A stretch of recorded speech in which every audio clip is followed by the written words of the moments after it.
Okay, this has gotta be like round 5 or round 6, but WWE has confirmed more cuts coming, this time to the NXT brand, as well as a new revamp of the NXT brand as a whole. We talk about that. We also get into Max Caster possibly being suspended by All Elite Wrestling due to his rap last week, an AEW Dynamite preview for tonight, a Rampage preview for this coming Friday, what I'm looking forward to, NJPW Resurgence this Saturday and what I'm looking forward to on that show, and then a review of Stardom's 5-Star Grand Prix Tournament Day 2.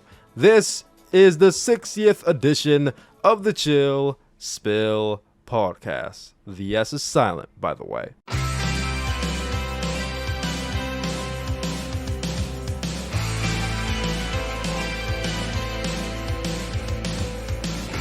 Yo, what is going on, guys? It is your boy Tyler Mask, aka Suplex. That's SOOPLEX on TikTok and SOOPLEXX on Twitch.tv, which we are streaming on more often this coming month. Go subscribe to that Twitch channel. Follow, not subscribe. You subscribe on YouTube, aka Tyler Kuhn Williams, aka the one who lived. And guys, welcome back to the 60th edition of the Chill Spill Podcast. And that is Pill spelled with an S, but it's silent, much like the WWE roster is going to be very soon with all these cuts. Because the more they keep coming, the shorter the roster gets. And you know, I can't even really be too angry at this stuff anymore. Like, it's becoming so common that it's becoming harder and harder to get like frustrated and angry. Because it's like, it's becoming commonplace. This is what's happening. And they even confirmed it themselves. I mean, obviously not themselves because someone got told that and they reported it back to the dirt sheets. But apparently, these cuts are going to be more common, more consistent. Like, they're not going to stop. They're going to become more regular. I don't know what the margin they're reaching for.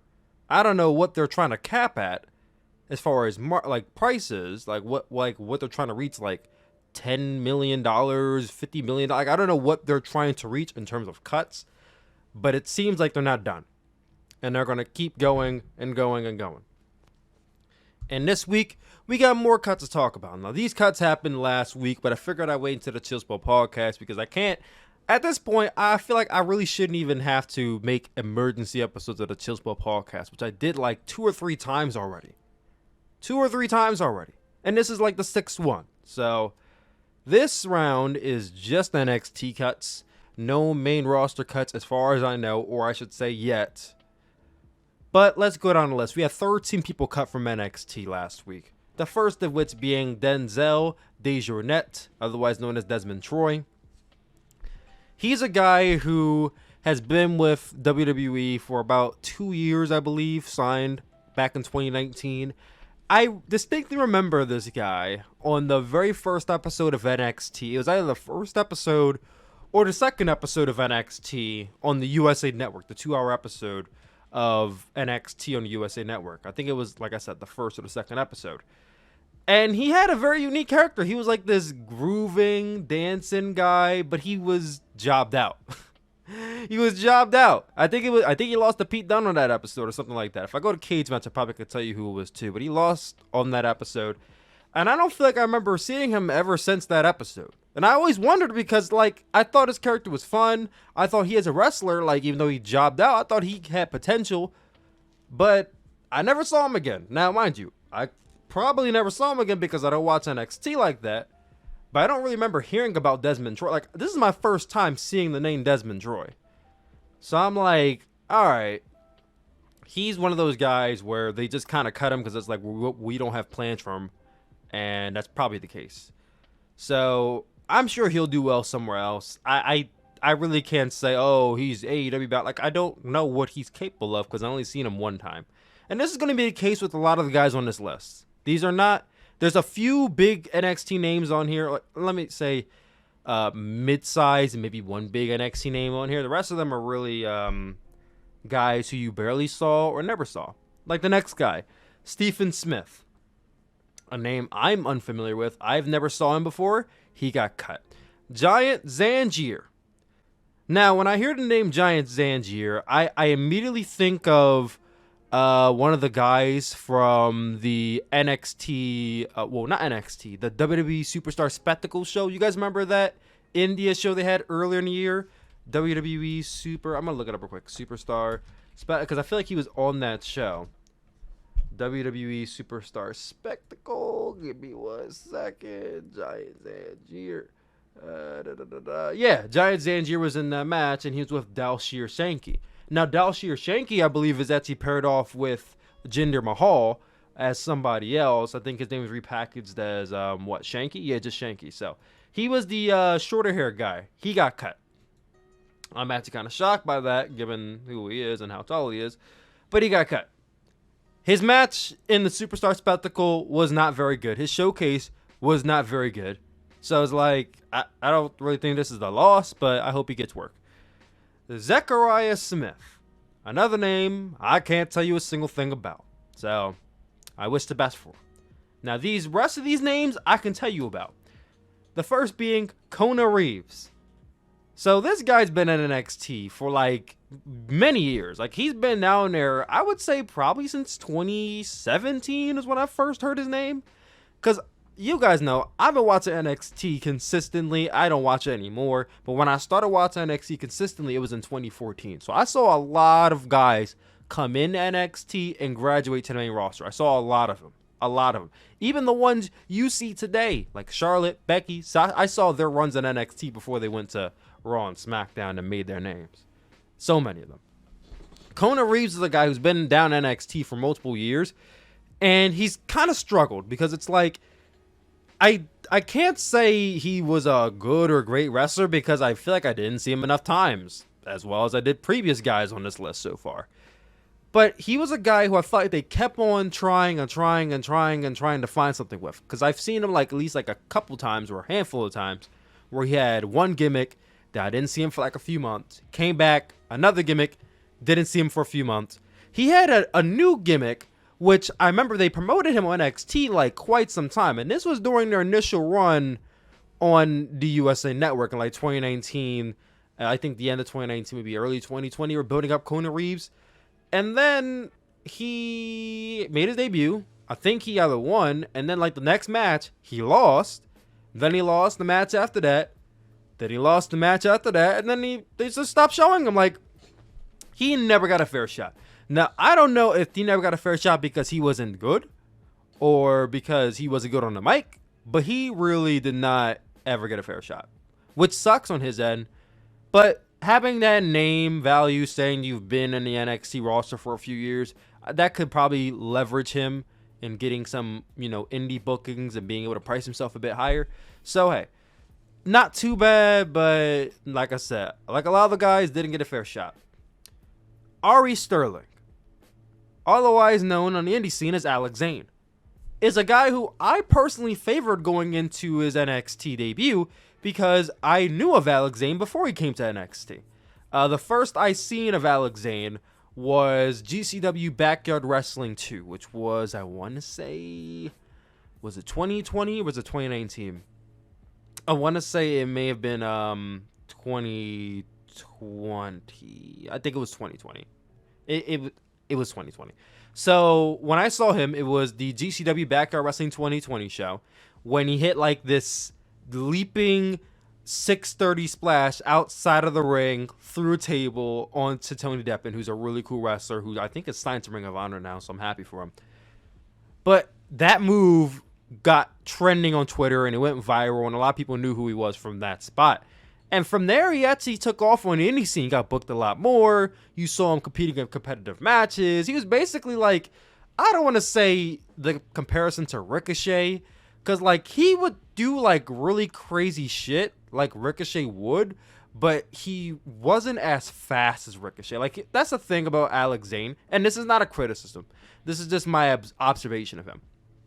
Like, he is a guy who can do 630s and all types of flips and kicks, but like, he's not like the speed level of a Ricochet or Will Ospreay or a Leo Rush, but he's still fast. You know what I mean? Like, if I saw those two running, I felt like Ricochet and Leo Rush could outrun him easily.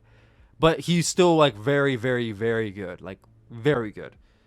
And I felt like, okay, he has potential. I don't want to see him go to NXT personally, but you know what I mean? Like, AEW rolls around like, oh, I want to see him in AEW. He signs with NXT. I'm happy for him, of course. And I want to say he signed with NXT late last year around October. Now, mind you, we didn't see him for multiple months. Like, this guy was stuck in NXT Performance Center hell for months. And this was due to COVID, I believe. Some of it was due to COVID. Maybe some of it's due to the fact that they didn't know what to do with him. But he was not on TV for a long, long, long time. It wasn't until maybe, last month, 2 months ago, where he finally made his NXT debut, or 205 Live debut, which is a dead brand at this point, where he finally made his television debut, and then he gets released. Another guy who did not get a fair shot. They didn't even really try with Alex Zane. So it's really sad, but I know for a fact he will get really good bookings on indie scene. AEW, if they want another high flyer, Alex Zane's one I would pick up on. So I don't feel I feel bad these guys got fired, don't get me wrong. But a lot of these guys are young, and I know they'll find work. So how should I phrase it? I feel bad, but I'm confident that they will find work, so I don't feel like entirely super bad for them. And they're young once again. So they have a lot of their wrestling career ahead of them. Another one, Jake Atlas. Here's a guy who I was introduced to in 2019 through Joey Janela Spring Break 3, Night 1. He was in a fatal 5-way, 6-way match. I believe, if I remember correctly, it was him, Jungle Boy, Tony, not Tony Deppen, him, Jungle Boy, what was the guy's name? Australian Suicide. There was another guy in there, and then Shane Mercer. All 5 of those guys, they killed it. It was my favorite, multi-man matches I've ever seen live. And I believe Jungle Boy actually won that match. But Jake Atlas impressed the hell out of me in that match as well. And I thought he was a very talented guy who really could excel in any company he signs with, or, any wrestling show he goes to. And when I heard he got signed to NXT, I was happy for him. I'm like, all right, cool. He represents the LGBT community, so if they wanted to have, all these wrestling companies nowadays, or really any company with mainstream value wants to hit all cylinders, they want to hit all pillars with, black people and Mexican people and this ethnicity and that ethnicity and this group and that group and the LGBT community and this community, that community. So I'm like, if they want to have their big top gay star, Jake Atlas is the one to go for because he's super talented. And I saw him and I'm like, you know what? He signed with NXT. Once again, I don't really watch NXT like that, so I'm not like over the moon because I'm not going to watch him. But I'm happy for him. He may have been on NXT a few, let me not say a few times because I'm pretty sure he was on NXT a lot more than the guys I previously just named. He debuted maybe a few months ago on NXT television. I know he was in a feud with, what's his name? What's his name? I was about to say Zachariah Smith, but it's definitely not him. And it's not Leon Ruff. And it's not Bronson Reed. It was the other NXT North American champion. I'm forgetting his name. Shane Strickland. Whatever his current name is in NXT, he was in a feud with Shane Strickland. I remember that much. And he had a good run. And then he got released. It's just sad because he did not really do much else outside of that one run with Shane Strickland. But I wish the best for him. Tyler Rust. Tyler Rust is a guy who recently got signed by NXT last year. Came in with Malcolm Bivens as his manager. And as a wrestler, I've only seen him wrestle maybe twice. And nothing about him really impressed me, I'll be honest. But he was somebody who I felt like they wanted to push. Like they obviously wanted to do something with him because he was involved in two different storylines that could have excelled them to a top spot. It's like they wanted to, but then for whatever reason they just didn't have faith because they would never put him to that spot. So he was managed by Malcolm Bivens. Then they took him off TV for a while. Then he came back with the group Diamond Mine. You guys remember that because that was very recent. Him, Hideko Suzuki, Roderick Strong, and there was one more guy in there. Or it might have been just those 3 guys and Malcolm Bivens. It might have been just those 3 guys and Malcolm Bivens. And they were paired off. And then literally a month later, Tyler Rust is gone. So there goes the diamond mine. That's basically done deal. I really don't know what even to say about Tyler Rust, man. Really don't know what to say. But hope he does well somewhere else. Leon Ruff. This is probably the guy who I can't say I was the most shocked by this release, but I was definitely kind of like, it definitely opened my eyes. Because I'm like, this was a guy who was like your North American champion not even a whole 6 months ago. Not even 6 months ago, this guy was your North American champion. And remember, his debut was very, very shocking. Because I recall his debut being against Johnny Gargano. Now, I don't remember if it was his debut match that was for the NXT North American Championship or the second match he was in for the NXT North American Championship. All I know is that when this guy debuted, he was propelled into a storyline with Johnny Gargano. And like very, very, very shortly, he was a North American champion. And the belt fell below his waist. Like, I didn't even know what they were doing. I'm like, is this comedy? Are they, like, seriously getting behind him? And, you know, he was a good wrestler. Very fast, very agile. They tried to build him up as, like, the Miles Morales of NXT. But I was seriously baffled. Not baffled, because I didn't, like... I wasn't, like, mad or angry or anything. I was just so confused because it was so unlike NXT booking to put a title on somebody that quickly. Especially when you look at Leon Ruff, he's a guy who, in any other wrestling company, probably wouldn't get a second look. Wouldn't even get a first look from WWE if we're being honest. If we being honest, we being real with ourselves, Raw, SmackDown would never have picked him up. They would never have picked him up. And if they did, he would be a jobber. Because this guy is skinny. He is basically, I would say, my size, except I'm probably weigh a little bit more than he does. And that's really all there is to him. He's a skinny guy, maybe a little bit more shredded than I am, which I'm not shredded at all. But, you know, a little bit more built than I am. But that's it. Like, there's nothing about the guy when you look at him that makes you believe, oh, that's a star. Nothing about him screams star, superstar, future champion. But he's a North American champion. So guess what? That value that he has being a former NXT champion, he's going to carry that to whatever company he goes to. And he'll get bookings and he'll do well. So I wish him the best. The next three I actually can talk about in length because they've actually had runs on NXT. The first of which being Mercedes Martinez. Mercedes Martinez, she is a big staple in women's wrestling, at least in the last 10 years on the independent scene. You really can't escape many independent wrestling promotions without at least once hearing the name Mercedes Martinez because she's such an influential figure amongst women wrestlers today with just how good she is. And you would think that, you know, WWE will pick her up at some point. But for a long time, they would not go to her or she would not go to them. It's one of the two things. AEW, in 2019, they had her a part of their Casino Battle Royale. She did not win.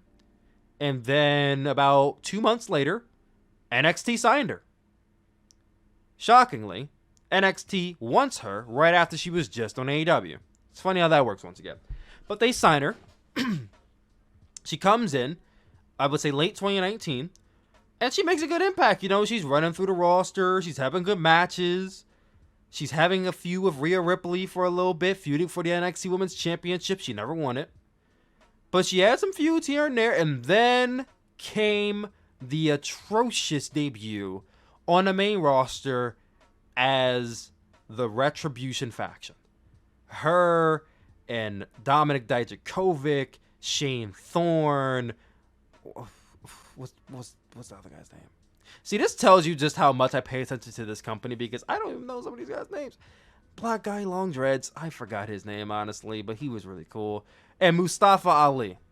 All those guys, as a faction, without the Retribution gimmick, sounds very thrown together, but I'm sure they can make it work.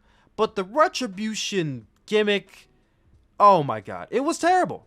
It was terrible. And the gear they had to wear was even more atrocious to look at.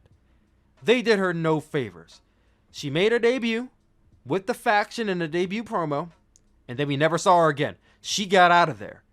I don't know if she went to Triple H directly and said, hey, I don't want to do this, or what the case was, but about 2 months later, she was back on NXT television, and that was for the best.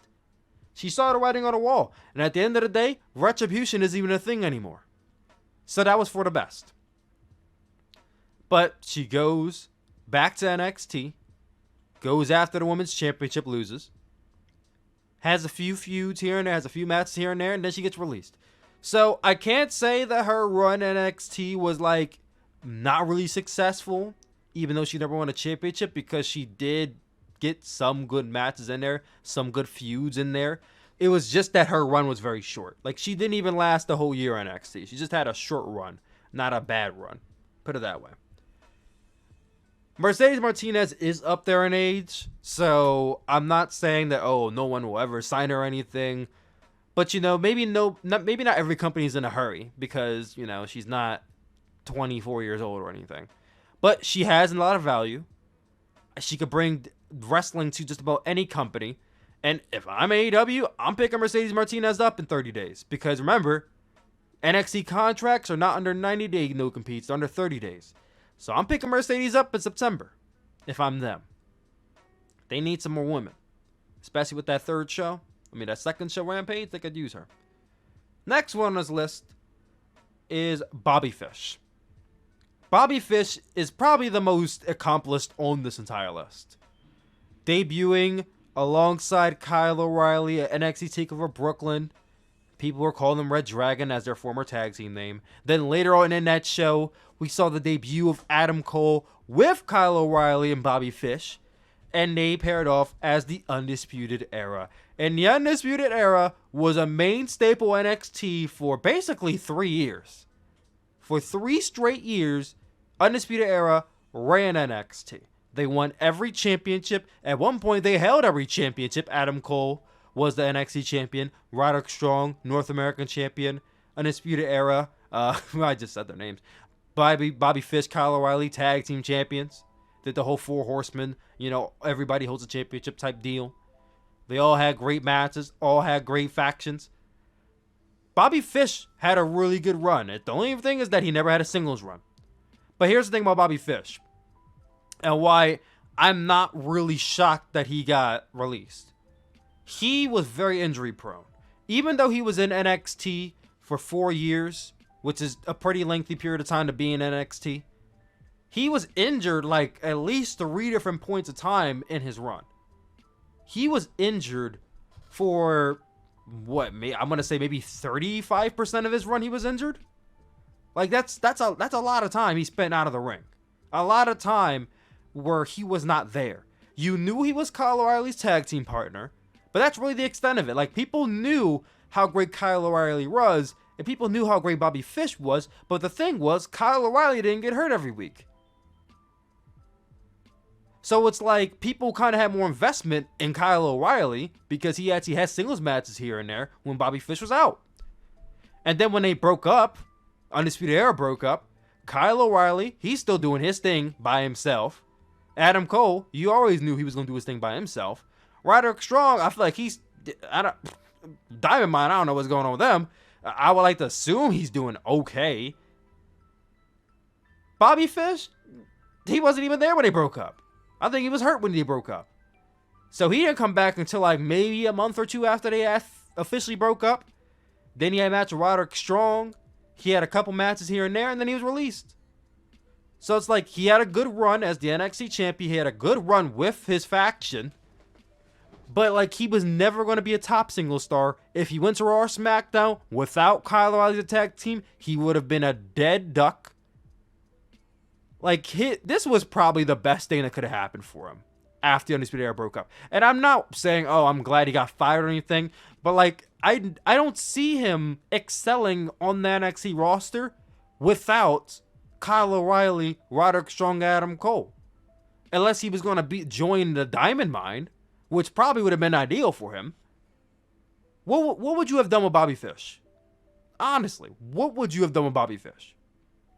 I can't tell you a single thing I would have done with him. So it's like, I feel bad, but at the same time, I'm not shocked. Now, here's the thing. Bobby Fish, much like Mercedes Martinez, he's up there in age. So I don't think people are going to be in a rush to sign him, but he won't be hard at finding work because he was in NXT for a long time. Main evented many takeovers with the Undisputed Era. I think he main evented every single War Games with the Undisputed Era. NXT Tag Team Champion multiple times over. long reigns, great tag team matches. I'm sure if AEW has a position open for like a trainer or like maybe somebody to do tag matches with on like Rampage or something, he'll come in and do a few tag matches. But as far as like, oh, we need, but I don't really feel like anybody really need. Oh, that sounds so rude. But I don't see. I have yet to see the value of Bobby Fish as a singles guy. I have yet to see it. But hey, now that he's done with NXT, this is his opportunity to prove me and other people who might say the same thing wrong. If he can excel as a singles guy, this is the time to do it. So, the test starts in 30 days. And last on this list is Bronson Reed, who was just the NXT North American champion not even a full month ago. 2 months ago, I should say. Bronson Reed signed with NXT in 2019. Came in, I want to say, in late 2020.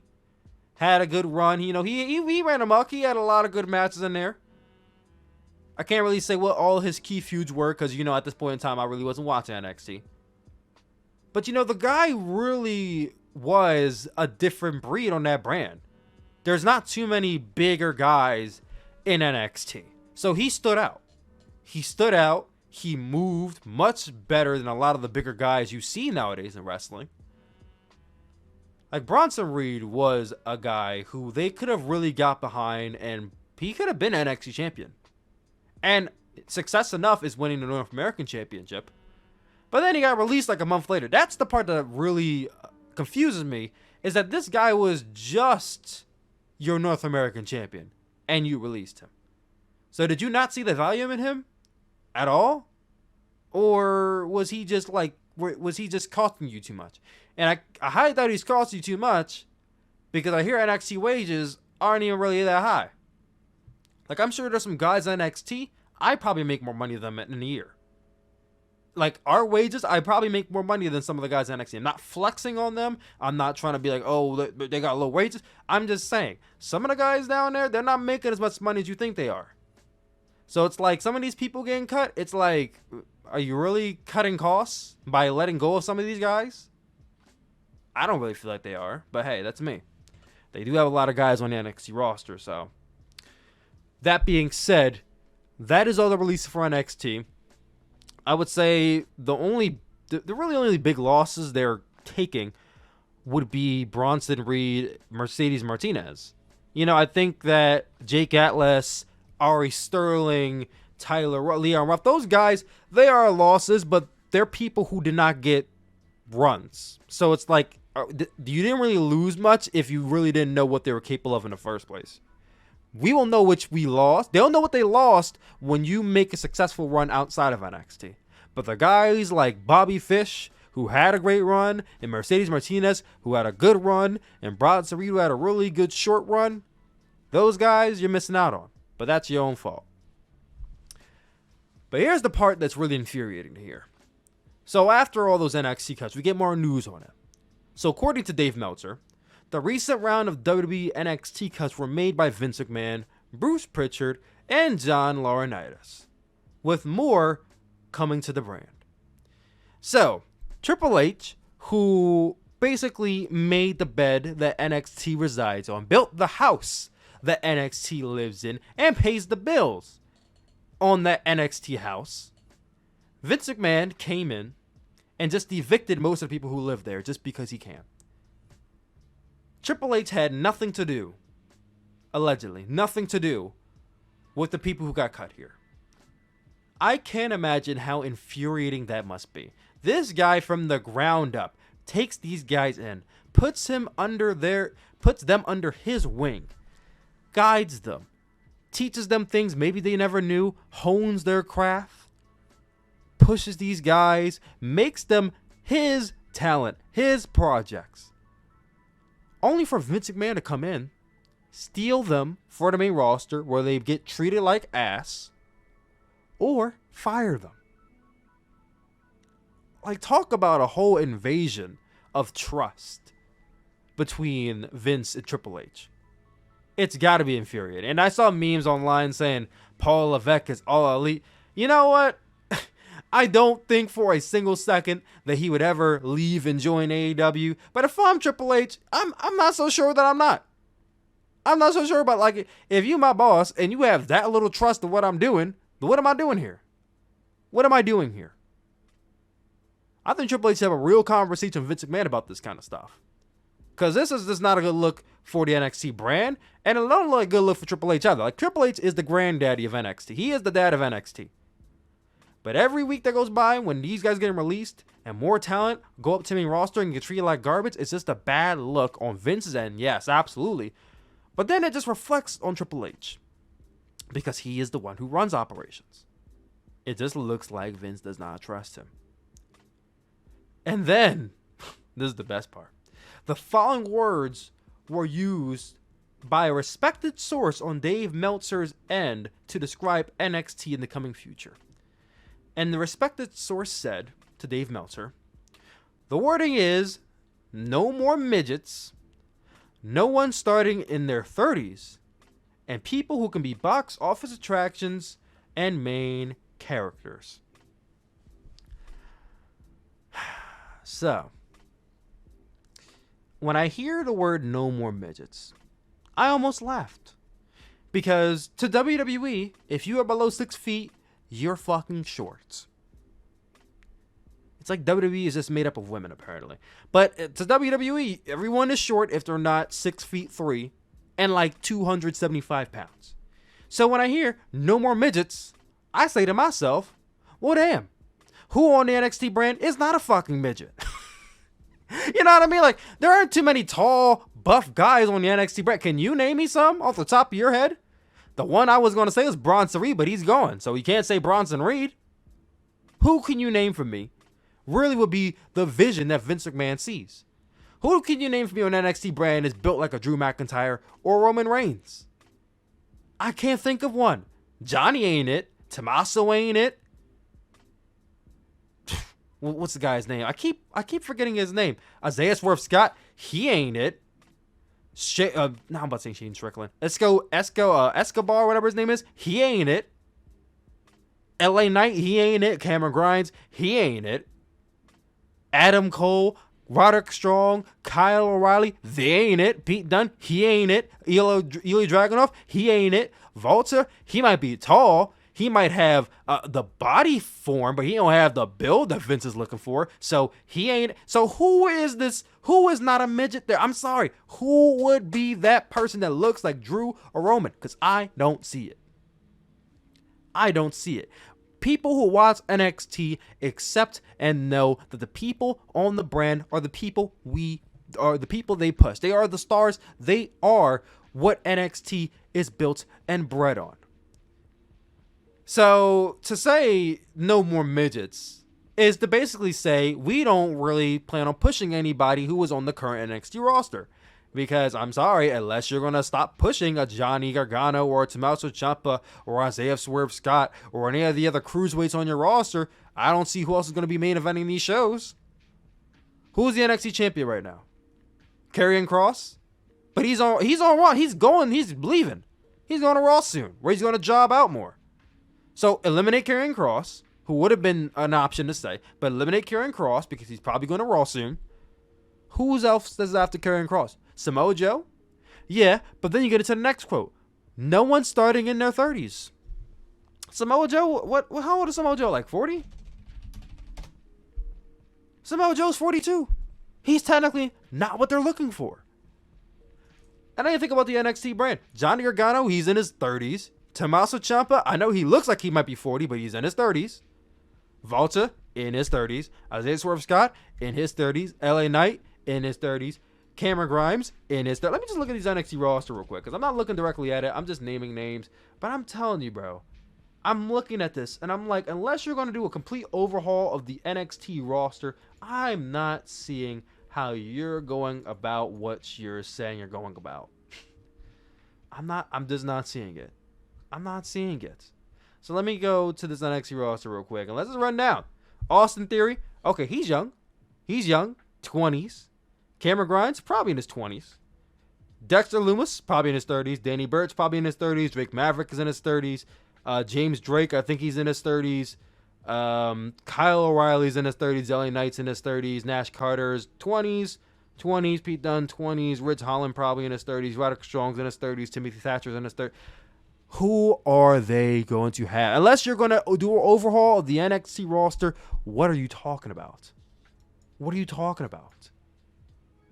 And then people who can be box office attraction and main characters. The people who are main eventers and have been at NXT for years are your main attractions.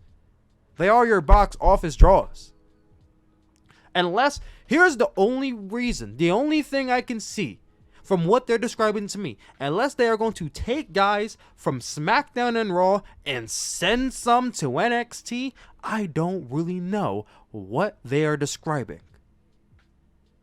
I don't know what they're describing to me. And I saw some people online saying, oh, this overhaul is needed and this is going to change NXT for the better. You know what? Maybe it will. Maybe I'm just stuck in my old ways. Maybe I'm the old man screaming at the cloud because I missed NXT from 2014, 2015, and 2016. Maybe I'm the old fan screaming at the fucking cloud. Who knows? Maybe this is needed. But as far as I'm looking at right now, I don't see how this is going to happen unless they do an overhaul of NXT completely and just nuke a lot of these talent and bring in new ones. I just don't see it. I don't know how they're going to do that. And then they're like new lighting, new colors, new logo. Oh yeah, that's going to fucking change shit. It's still going to be the same NXT, which isn't much better now than it was last year. Actually, it's kind of worse. They're doing 500,000, 600,000 every single week. Wait until Rampage this week. Rampage, I guarantee you, is going to beat NXT in the ratings as well. You think Vince hates NXT now? Wait until Rampage starts beating NXT. And Dynamite beats NXT collectively every week. Then he's really going to want to shut it down. At the end of the day, I feel like this is probably leading to Vince McMahon shutting that shit down.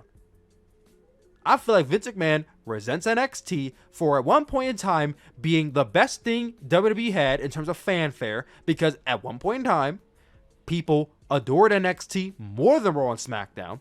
And he probably resented it then, but it didn't bother him because it wasn't actually on TV. That was actually Triple H's project. Then it went to TV to compete with AEW Dynamite to knock this new guy out of town. And then the new guy sent the old guy packing. So Vince probably don't like that. And he's like, if they can't get the job done, they shouldn't exist. So you know what? I don't hope for this. I really don't. But this could be the start. The beginning of the end for NXT, possibly. I'm not manifesting it. I'm not wanting it. But that is a sad reality that could be the case that we're looking at right now. People don't want to talk about. But let's get off that topic. Pete Dunne. I did see his match with Ilya Dragunov last night. Really great stuff. I enjoyed Pete Dunne versus Ilya Dragunov on NXT last night. I literally tuned in to the last 10 minutes of NXT strictly for that match because I'm a big fan of Ilya Dragunov, and I enjoyed the hell out of it. Pete Dunne won that match, and I'm like, interesting, because Fightful Select reported last week that NXT wrestler Pete Dunne's contract is reportedly up after SummerSlam. Very similar to Adam Cole's contract being up after SummerSlam. This left a lot of fans speculating. Pete Dunne, is he going to AEW? I mean, I don't see him going to AEW. Personally, he could go to AEW. Here's the thing.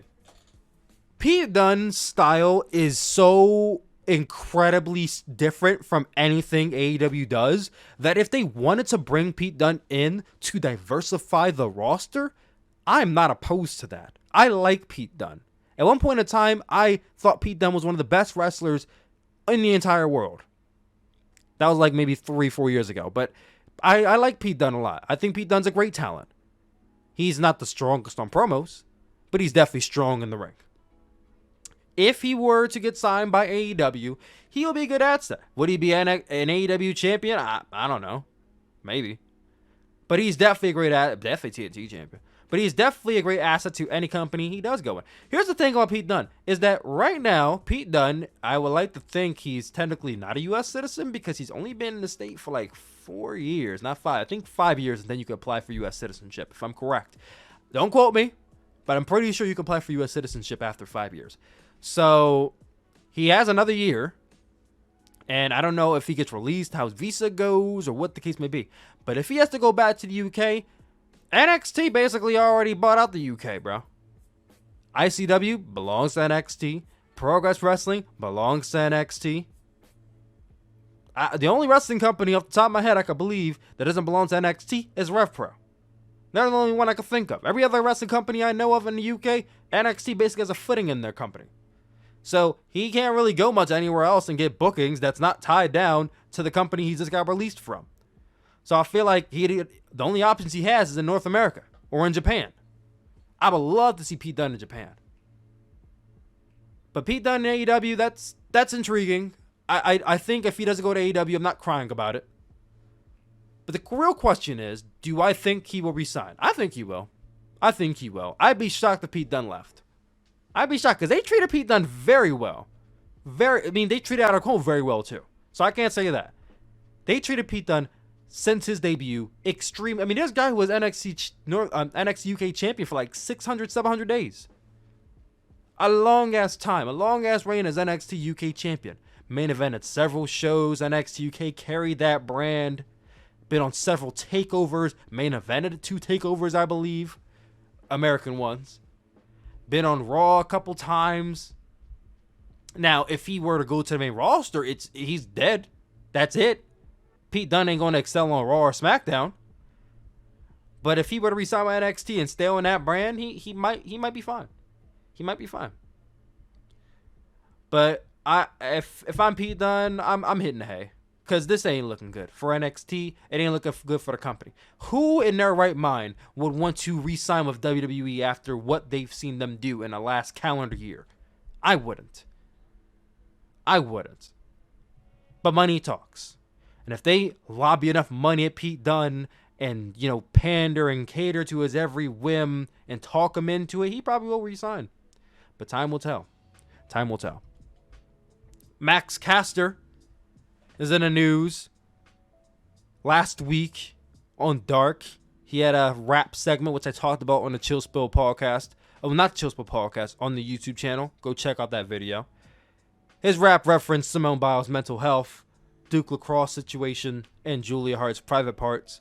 And it got some bad traction. People ratioed him. It got back to AEW management, I'm sure. They had to, cut out that rap from Dark. Well, according to Ringside News, which hardly is a reliable source, and it was not confirmed by anybody else, so this may be false, but I just wanted to put this out there as a scenario because it could be possible. But according to Ringside News, Max Caster has been suspended from All Elite Wrestling for 2 months without pay and will be going to sensitivity training. Again, this could not be true, but if this is true, I do not agree with this at all, in the slightest. When I did my video on this last week, I said that at max, I think he could be suspended for a week. With his promos being supervised and him being very much heavily warned never to do it again. That is the extent that I said. At the least, he should be spoken to. At the most, suspended for a week. 2 months? More than what Sammy Guevara got suspended? Because Sammy Guevara got suspended for 30 days for saying he was going to rape Sasha Banks. Jokingly. But he said he was going to do a assault act on somebody, and he got suspended for 1 month. Max Caster makes a rap, and he's going to get suspended for 2 months? Explain to me how that sounds fair. Explain to me where that sounds fair. I don't think that sounds very... That doesn't sync up with me very well. I'm not advocating that, Max Caster did nothing wrong. I'm not saying that. I'm not saying that he shouldn't be reprimanded in some way. But 2 months without pay is over the top. Sensitivity training? Go ahead, send him to it.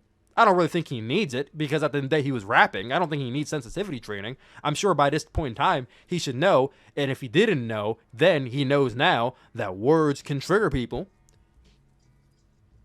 But send him to sensitivity training.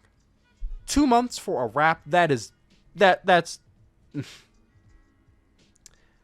Tony Khan. Because what this is going to do essentially is that he would more than likely probably dumb down on a lot of his raps. So a lot of them will probably end up being very corny because he will not want to push the needle too much.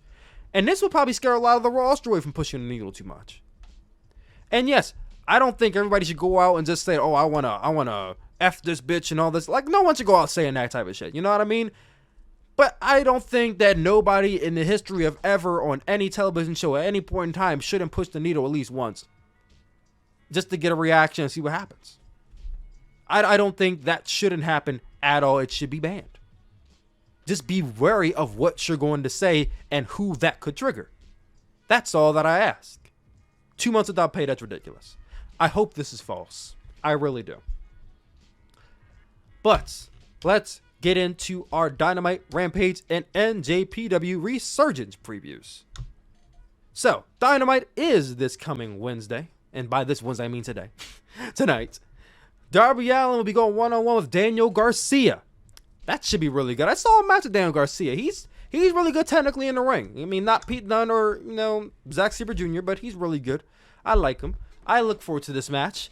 Darby Allin's going to win because Darby Allin has a program coming up with a certain someone, possibly next week in Chicago. But, we're not going to talk about too much. Wheeler Yuta, Orange Cassidy, and Chuck Taylor. It seems like Wheeler Yuta has become de facto Chuck Taylor now, which I think is really funny. Like, he's almost taken, not Chuck Taylor, Trent's role in the faction without really officially taking it. And he's not signed to AEW either. So I don't really know what the explanation is for this, but hey, I'm rolling with it. Wheeler Yuta, Orange Cassidy, and Chuck Taylor versus Matt Hardy and Private Party. I'm glad that Christian Cage is not involved in this match because I'm over the Matt Hardy-Christian Cage feud. I think the best friends with Wheeler Yuta are going to win this one. Because Matt Hardy's whole faction is a bunch of fucking losers.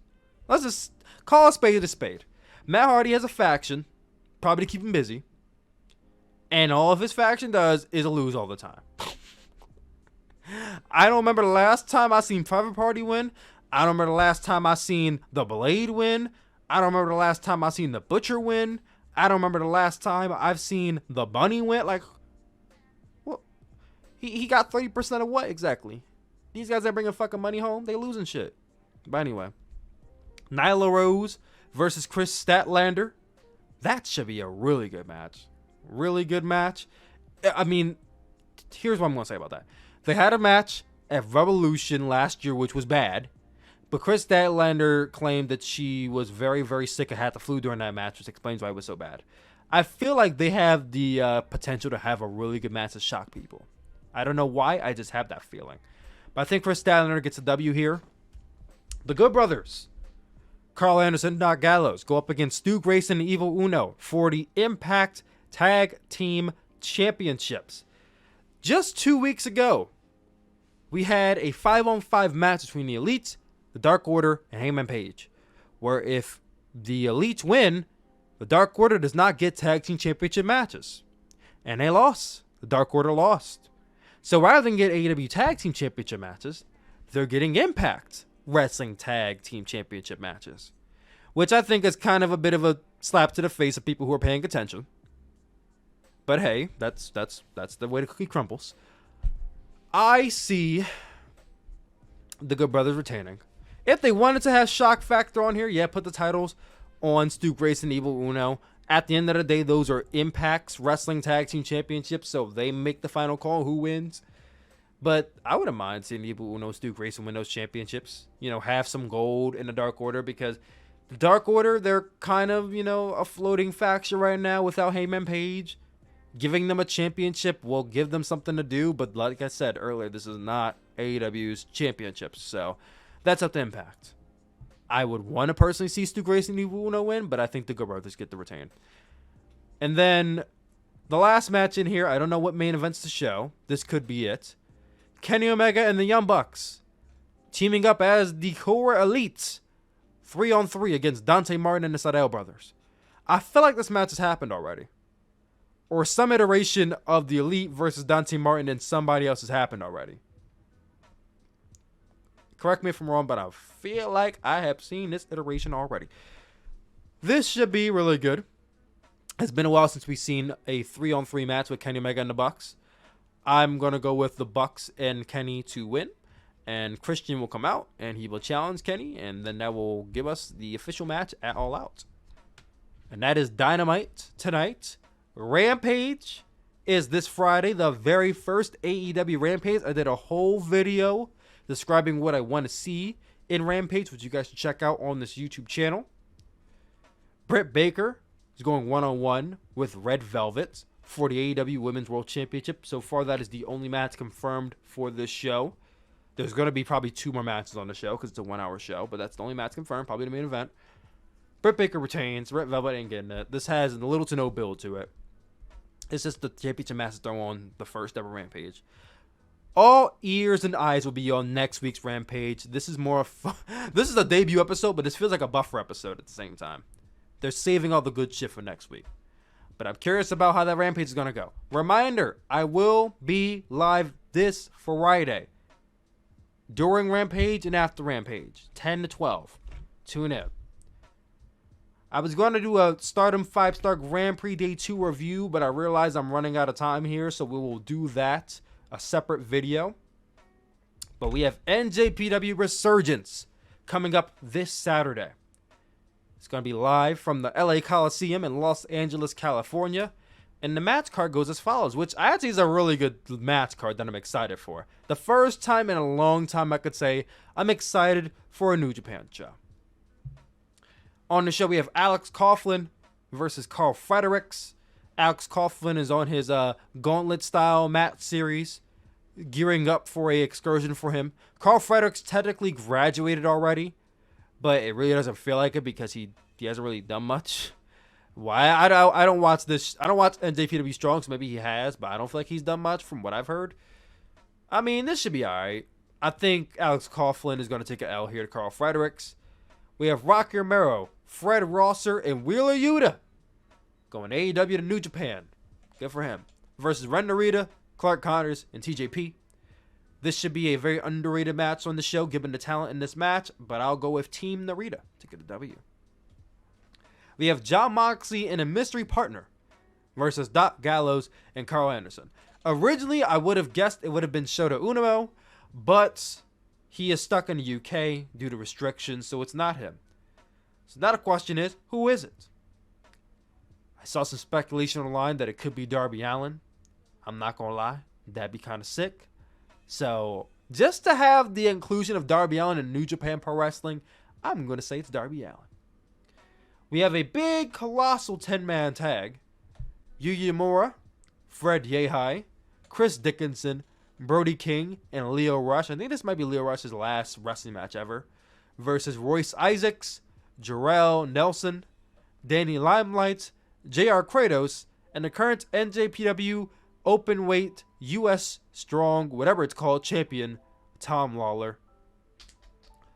I'm going to go with Team Lawler to win this match. We have the last 3 matches, which are going to be great. Tomohiro Ishii versus Moose from Impact Wrestling fame. Moose is quite the wrestler. He has the size, he has the speed, the agility, the strength. Going up against a guy like Ishii, this has the potential to be a banger of the year. I'm really excited for this match. I think Ishii gets the win here. Co-main event on the show, Jay White defends his never openweight championship against David Finlay. If you guys can recall, David Finlay actually beat Jay White in the quarterfinals of the New Japan Cup earlier this year, and that is the catalyst for this match. I think David Finlay is taking the L here. Jay White retains the never openweight championship. And then the main event of the show, Lance Archer goes 1-on-1 with the ace of the universe, Hiroshi Tanahashi, for the IWGP United States Championship. Tanahashi basically made this match official on AEW. So this is almost an AEW match. I believe that Tanahashi will beat Lance Archer to be the representative of the United States of America. And the fans will rejoice. Jon Moxley will come out. He will lay down a challenge for Tanahashi at All Out. and Tanahashi will accept. And that will be the setup for Tanahashi versus Moxley.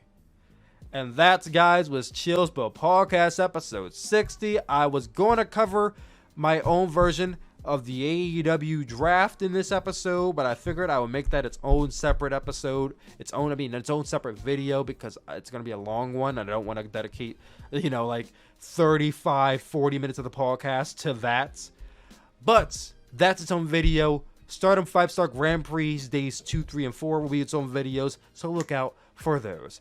Guys, that was Chill Spill Podcast episode 60. What do you guys think? Comment down below. Let your boy know. I love you as always, and I will see you all next Wednesday. Reminder, Thursday, we're going to be live 8 a.m. to 11 a.m. You guys choose the matches to watch. Live Friday, 10 p.m. to 12 a.m. watching Rampage. And live Saturday at 10:30 p.m. watching NJPW Resurgence. So I will see you all then. Peace out, guys.